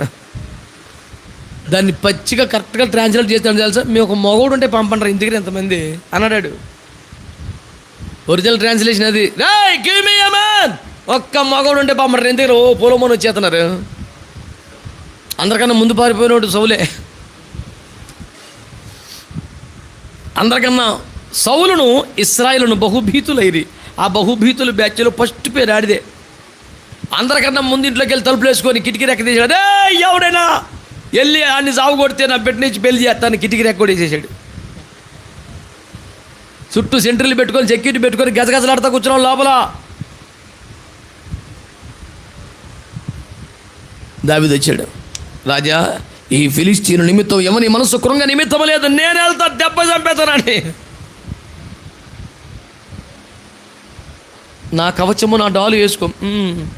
సైజ్ మ్యాచ్ అవ్వదు సార్, వద్దు, ట్రై చేయి అన్నాడు. ఆడు ఇజ్రాయేల్లో మొత్తం అందరం నుంచుంటే భుజాల మొత్తం పైకుంటాడు ఆడు. వీడు చుట్టూ పార చూసుకొని కూడా వచ్చిన పొట్టువాడు పిల్లోడు. వీడు ఎడచెట్టు అయితే తీసేతలు పడేశాడు. మరి ఎట్ట వెళ్తావరా? మనకి ఎప్పుడు ఉన్నదే వడిసెలా రాళ్ళు. వీటితో అంత పెద్దవాడిని ఎట్ట కొడతావురా? మీరు వదలండి నన్ను. అరణ్యములో తండ్రి మందను కాయిచుండగా సింహం ఒకటి ఎలుగుబంటి రాక నేను దానిని చంపితేనే ఈ సున్నతులను ఫిలిస్తీయుడు వాటిలో ఒక దాని వలె ఆగును. ఓరి బాబోయ్, వీడి సౌండ్కి నేనే తెచ్చాను వదిలేశాడు. స్టోరీ విన్నారా? 5 రాళ్ళు జోబులు వేసుకున్నాడు, వడిసెలు పట్టుకుంటూ ఒక రాయి తీసి అందులో పెట్టాడు, గిరగిర తిప్పాడు, లాగి పెట్టి కొట్టాడు. ఇప్పుడు పాయింట్ ఏంటి? ఒకవేళ యుద్ధమనగా గెలుపోవటములు సహజం, కష్టసుఖములు కావడి కొండలు, ఒక 15 రోజులు వెన్నెల, 15 రోజులు అమావాస్య, ఇవన్నీ సహజమే. ఇలాంటి సోది ఎంటాక బాగుంటుంది. కానీ ఒక్కవేళ దావీదు ఓడిపోతే, ఆ రాయి మిస్ అయింది అనుకో, ఆడొచ్చి కొట్టేశాడు అనుకో, పిల్లోళ్ళే కుర్రోళ్ళే ఆశని పిల్లని చేసి గెలిచావులే, ఇవన్నీ పనిచేయు. టోటల్ ఇజ్రాయేలు మొత్తం వాళ్ళకి బానిసలు అయిపోవాలి. ఎలా బాబు చిన్నపిల్లోడు పిల్లోడు చేసి పెద్ద గెలిచావులే, అవి పనిచేయవిక. He was representing whole nation. వాడు ఓడిపోతే దేశం ఓడిపోయినట్టు. అమ్మో, అది చిన్న మాట కాదు. అతను ఓడిపోతే దేశం ఓడిపోయినట్టు. కాబట్టి ఇప్పుడు ఒకసారి గెలుస్తాం చూసిపోదు, ఒకసారి ఓడిపోతే దాన్నే ఉందండి. గెలుపోవటం సహజం. కుదరదు, ఓటమి కుదరదు. ఇక్కడ గెలవాలంతే. నువ్వు ఓడిపోతే యోబు దగ్గర దేవుడు ఓడిపోయినట్టు అర్థమవుతుందా? దావీదు దగ్గర నువ్వు ఓడిపోతే దేశం ఓడిపోయినట్టు. ఓటమి సహజమా? ఒక్కొక్కసారి ఓటమి కూడా పర్లేదా? ఆ సిగ్గులేని తలంపు రానివ్వద్దు. ప్రభువు సిగ్గుపడే పరిస్థితి మనం రానివ్వకూడదు. రోషంగా బతకాలి. నేను ఓడిపోతే ప్రభు ఓడిపోయినట్టు. నేను ఓడిపోతే దేశం ఓడిపోయినట్టు. సైనికుడు అనేవాడికి 2 మాటలు చాలు.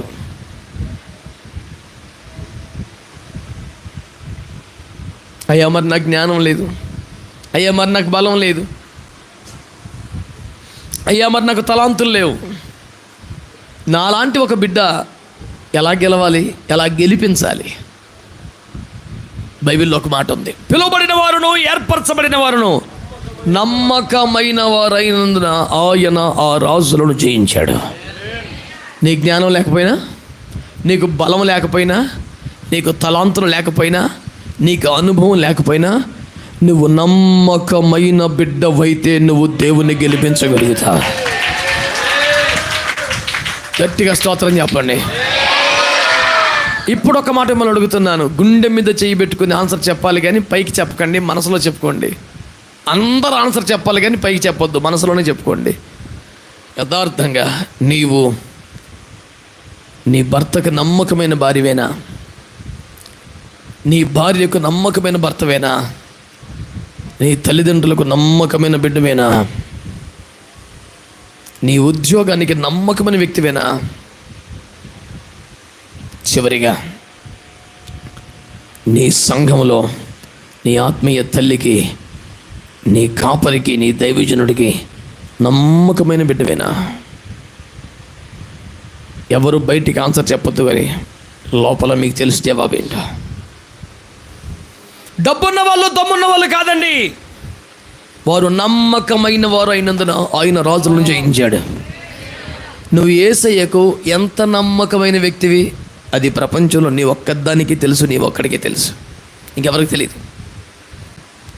ఒంటరి సమయంలో ఎంత నమ్మకమైన వ్యక్తివి నువ్వు, డబ్బు దగ్గర ఎంత నమ్మకమైన వ్యక్తివి నీవు, స్త్రీ దగ్గర ఎంత నమ్మకం, పురుషుడి దగ్గర ఎంత నమ్మకం, నీ భార్యతో నువ్వు చేస్తున్న జీవితం నిజంగా నమ్మకమైందేనా, మోసపూరితమైందా? నీకన్నీ తెలుసు. నీ గురించి నీకు చెప్పడానికి ప్రవచనం అక్కర్లేదుగా. నీకు తెలియని విషయాలు చెప్పడానికి ప్రవచనం కావాలి. నీ జీవితం నీకు తెలుసుగా, నీకే ప్రవచనం అక్కర్లా. దేవుడు ఎట్ట చూపిస్తున్నాడు అటు చూపిస్తున్నాడు, చెప్పేదాకా ఏం చేస్తున్నావు? నీకు ఎట్ట సిగ్గు లేదు? నీకు తెలీదా? నువ్వు జీవితంలో ఏ ఏరియాలో నమ్మకంగా లేవో నీకు తెలీదా? వాళ్ళు ఒకటి బయలుపరచాలా, ఒకటి చెప్పాలా? నీ గురించి ఒకటి కలగరాలా? సిగ్గెట్టలేదు నీకు అసలు. నీ మాటల్లో నమ్మకత్వం లేదు, నీ చూపులో నమ్మకత్వం లేదు, నీ స్పర్శలో నమ్మకత్వం లేదు, నీ రాతల్లో నమ్మకత్వం లేదు. నీ నమ్మకత్వం నీ దేవుని విజయానికి ఉపయోగపడబోతుంది. నమ్మకత్వం ఉండాలి. ఎంత ఉండాలి? ఎంత ఉండాలి? దేవుణ్ణి గెలిపించగలిగే ఎంత ఉండాలి? దేవుణ్ణి గెలిపించగలిగే ఎంత ఉండాలి? ఈ రాత్రి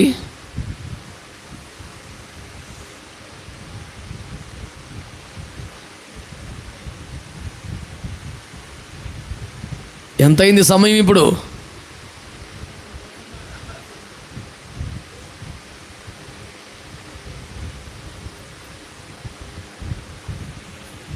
నేను ఎలాగైనా నా దేవుణ్ణి గెలిపించాలి అనే ఒక తీర్మానం, సంకల్పం ఎంతమందికి ఉంది?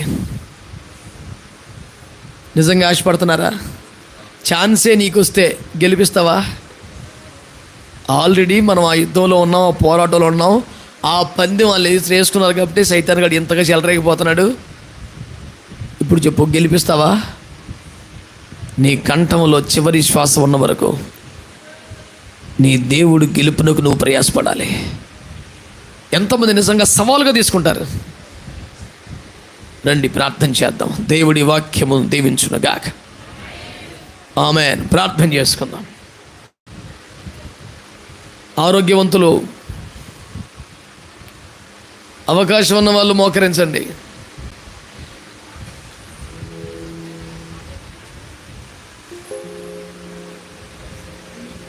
ప్రార్థన చేసుకుందాం.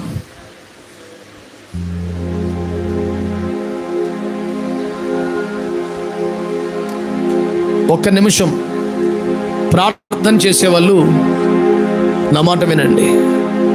ప్రార్థన చేసేవాళ్ళు మీరు ప్రార్థన చేయాలి, కానీ ఇక్కడ మిమ్మల్ని నడిపిస్తున్న దైవజనుని మాట వినాలి. వింటూ ఆ ప్రకారం ప్రార్థన చేయాలి. మీరెవ్వరిని పట్టించుకోకుండా మీరు ప్రార్థన చేసుకోవటం కాదు, నడిపిస్తున్న దైవజనుల నడిపింపుని, ఆ స్వరాన్ని వింటూ ఆ విధంగా మీరు ప్రార్థన చేయాలి. కళ్ళు మూసుకుందాం, స్వరం ఎత్తుదాం, చేతులు ఎత్తుదాం. ఎంతసేపు మనతో మాట్లాడిన దేవుని వైపు చేతులు ఎత్తి కొద్దిసేపు అయినా ఆగకుండా దేవునికి స్తోత్రాలు చెల్లిద్దాం.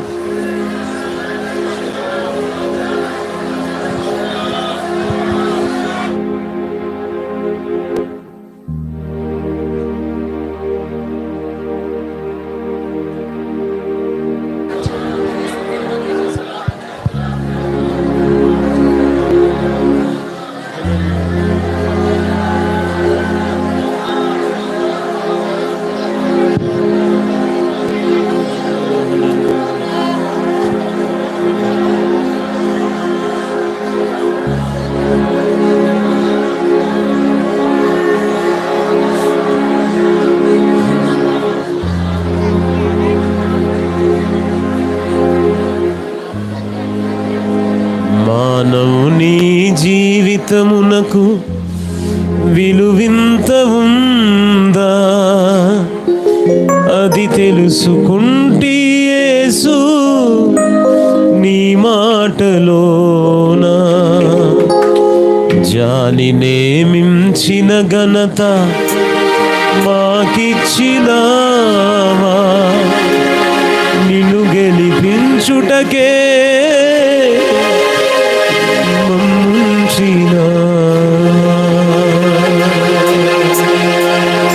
మానవుని జీవితమునకు విలువింత ఉందా, అది తెలుసుకుంటే యేసు నీ పిలుపులోనా.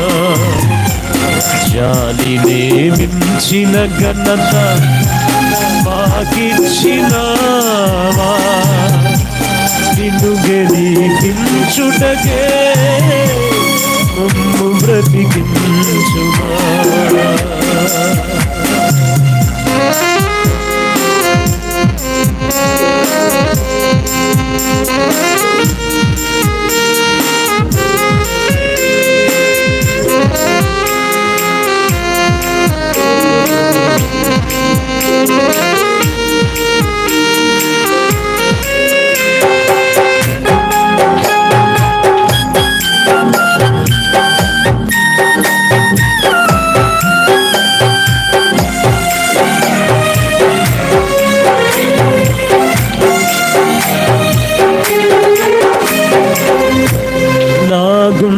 స్పందన నిలిచే ప్రేమించలేని లేక, అదిలోన చీకటి అలివే వెలుగులే లేక.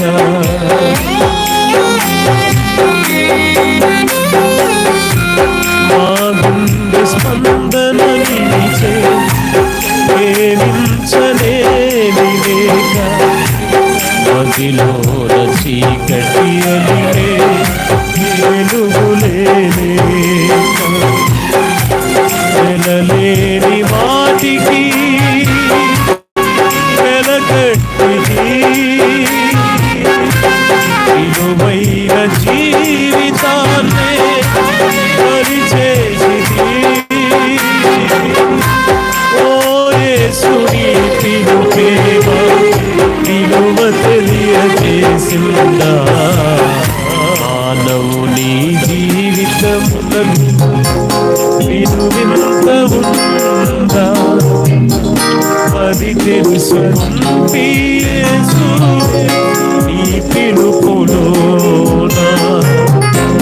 మా నమ్మకత్వమే నిన్ను గెలిపించునా. ఆ ఒక్క కారణముతో బ్రతికించు యేసయ్యా. మా నమ్మకత్వమే నిన్ను గెలిపించగా. ఆ ఒక్క కారణముతో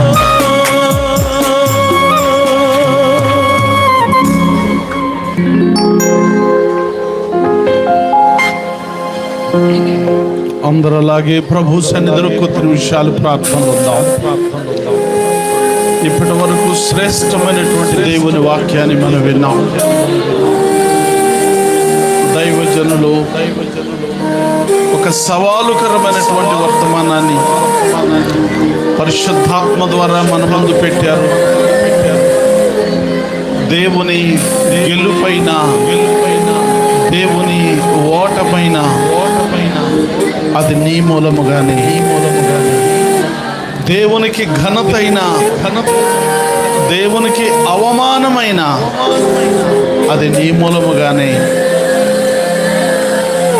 దేవుని సంతోషపరచటమైన, అపవాదిని పరవశింపచేయటమైన అది నీ మూలంగానే. ప్రభువుని ఎదుట నిలుచుండి ఈ జయాన్ని నీవెవరికిస్తావు, ఈ ఘనతను నీవెవరికిస్తావు, ఈ ఆధిక్యతను నీవెవరికిస్తావని ప్రభు నీ వైపు ఆసక్తిగా చూస్తున్నాడు. ఇప్పటికి అనేక సార్లు ఓడిపోయా, ప్రభువును ఓడించా. అనేక సార్లు పడిపోయాం, ప్రభువుని దుఃఖపరిచా.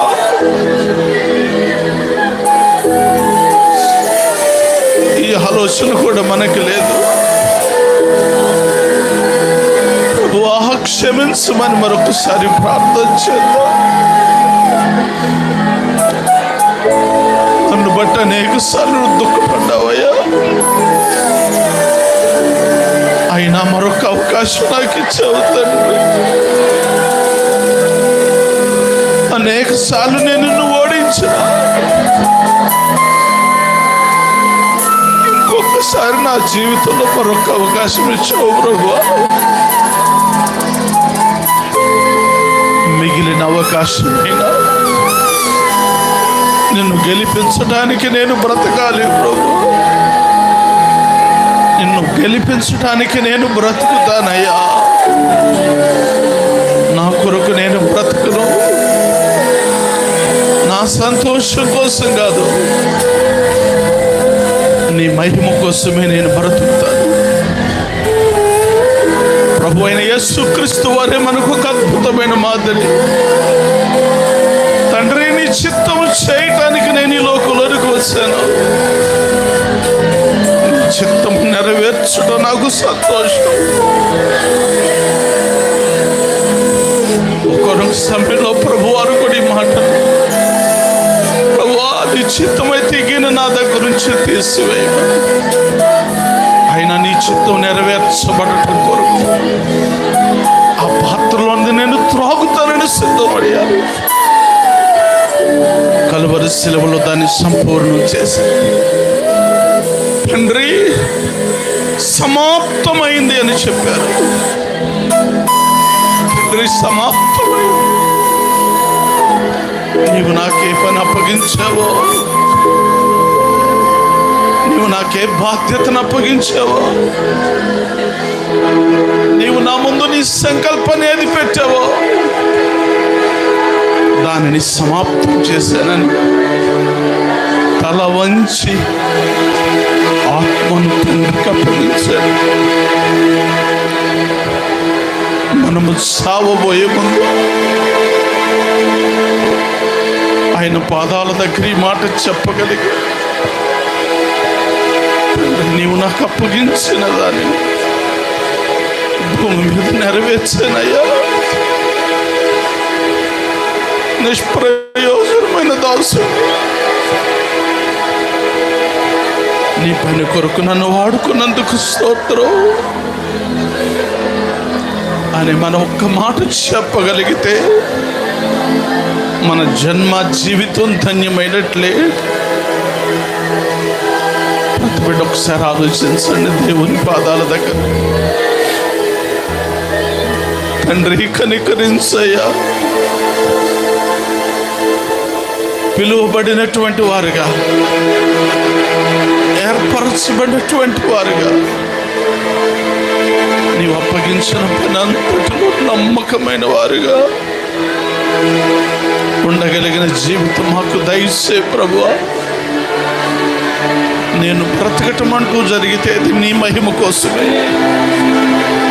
నేను బ్రతకటం అంటూ జరిగితే నీ విజయము కొరకే. ఒక మంచి తలంపు మా ముందు పెట్టావు ప్రభువా. ఆ ప్రకారం జీవించడానికి ఇంకా కృపే నాయన, కృప ఇవ్వండి ప్రభువా, కృప ఇవ్వండి. క్రీస్తు ప్రేమలో నుంచి ఏది వేరుపరచలేనంతగా మరణమైన జీవమైన, ఉన్నవైనా రాబోయేవైనా, కరువైనా ఖడ్గమైన, వస్త్రహీనత అయినా ఏది నన్ను వేరుపరచలేదయ్యా. మంచి పోరాటం పోరాడి పరుగును కడముట్టించి విశ్వాసాన్ని చేత్తో పట్టుకొని దానిని పోగొట్టుకొనకుండా నీ యొద్దకు చేరటానికి కృపే ప్రభువా. దయచేసి అందరూ ప్రార్థన చేసుకుందామా.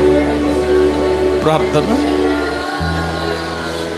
మహాపరిశుద్ధుడా, మమ్మల్ని మిక్కిలిగా ప్రేమించిన మా తండ్రి, నీ పరిశుద్ధమైన ఘనమైన పాదాలకు మరొకసారి వందనాలు, కృతజ్ఞతలు చెల్లిస్తున్నాం దేవా. ఈ రాత్రి కాలంలో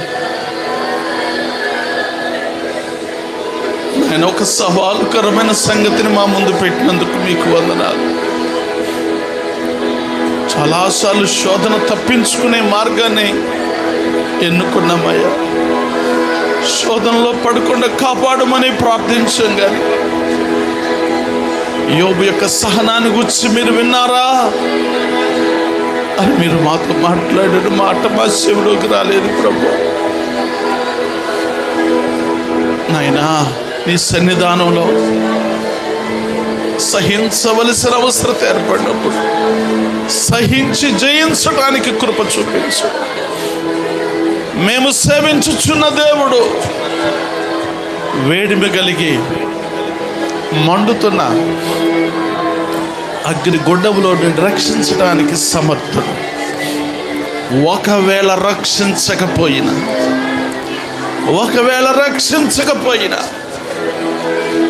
మా ప్రాణాలు ప్రభు కొరకు అర్పిస్తాము. నీవు నిలబెట్టిన ప్రతిమకు నమస్కరించు. రాజు యొక్క ఆజ్ఞ నిరర్ధకం చేసినట్టుగా ప్రభు, రాజు కన్నులు తెరిపించినట్టుగా నాయన,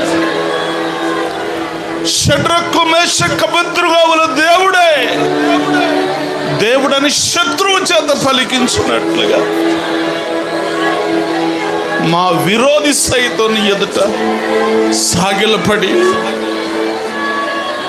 నేను ఘనపరచాలి ప్రభువా.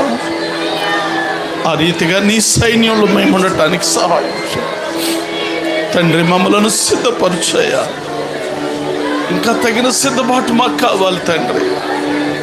నీ వలన మేలులను అనుభవించి సంతోషిస్తున్నాం, స్తుతిస్తున్నాం. నీవు చేసిన కార్యములను బట్టి ఆనందిస్తున్నాం, సాక్ష్యం ఇస్తున్నాం. కానీ నీ కొరకు సహించటానికైనా సిద్ధమైన మనస్సు అవసరమని క్రీస్తు శ్రమ పడ్డాడు శరీరమందు. అట్టి మనస్సును మీరు ఆయుధముగా ధరించుకోమని సెలవిచ్చిన మాటను ప్రభు ఈరోజు మా ఆయుధంగా చేపట్టుకుంటున్నాం తండ్రి.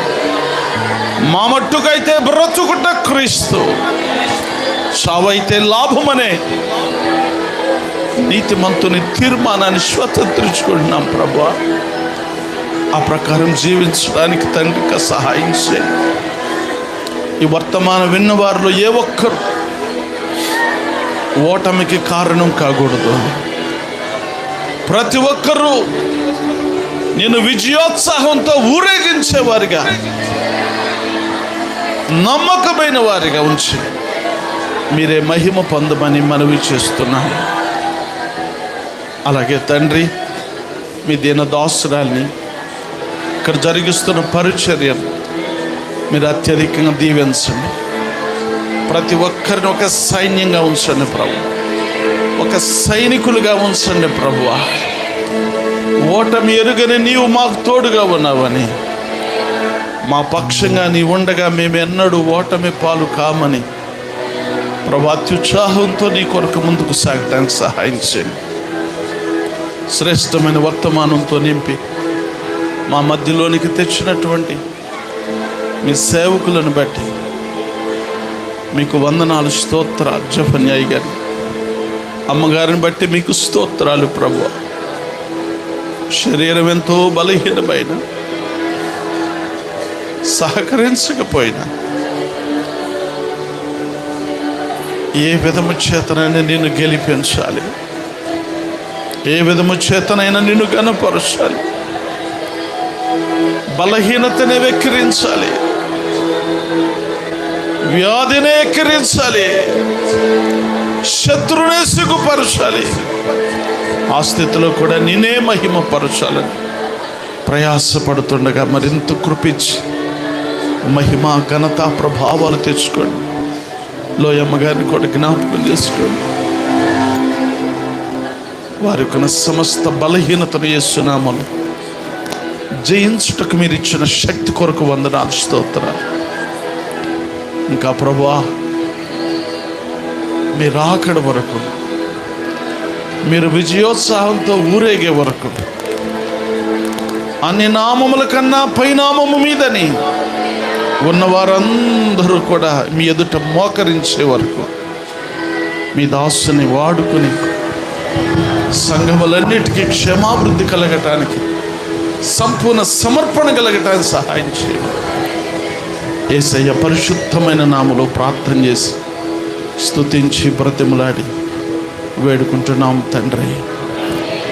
మన తండ్రి అయిన దేవుని ప్రేమ, ప్రభు అయిన యేసుక్రీస్తు వారి కృప, పరిశుద్ధాత్మిక అన్యోన్య సహవాసము, సమాధానము, శాంతి ఈ స్థలంలో చేరి వాక్యాన్ని విన్న మనందరికీ, మరి ముఖ్యంగా ఆయన పిలుపుకు, ఏర్పాటుకు లోబడి నమ్మకమైన జీవితాన్ని జీవించి ఆయనను జయించుటకు, ఆయనకు జయము కలిగించుటకు సామర్థ్యమును ఆయనే మనకు అనుగ్రహించి మహిమ పొందుకొనును గాక. ఆమేన్. కూర్చుందామండి. ఒకసారి రెండు చేతులు ఎత్తి యేసయ్యకి స్తోత్రం చెప్తాం. హల్లెలూయా. స్థానిక దైవజనురాలు ఝాన్సీ అమ్మగారు వచ్చి వందన సమర్పణ